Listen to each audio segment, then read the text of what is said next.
Quel est le mot de la fin aujourd'hui, Stéphane? Pourquoi, lorsqu'on rend visite à une personne en prison, on utilise l'expression « apporter des oranges » ? Et c'est vrai que même pour alerter quelqu'un sur un comportement illégal, on dit souvent « Attention, je vais finir par t'apporter des oranges ». Je crois même que je vous avais dit ça, Stéphane, il y a quelques mois, quand vous m'aviez confié cette envie que vous aviez de cultiver des plantes illicites dans les caves de votre château de Tiron-Gardé. Bon.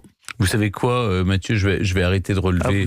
Ça n'a pas marché, il n'y a pas assez de lumière. Il faut mettre la lumière. Non, j'ai des orangers. Bon. Alors bref, on n'est pas là pour parler de moi. Parle-t-on pour la fin du 19e siècle.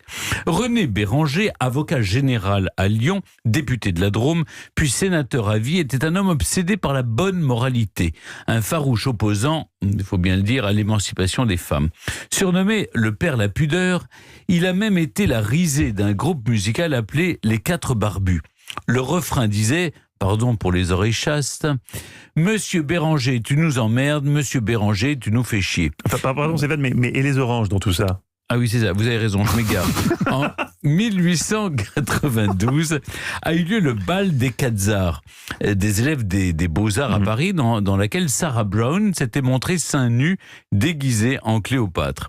Le sénateur Béranger décide donc de les poursuivre et réclame de la prison.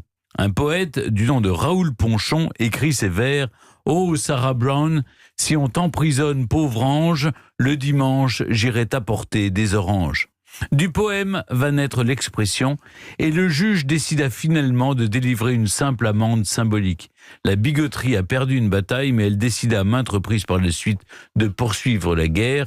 De ce poème, il nous reste une expression restée populaire, apporter des oranges en prison.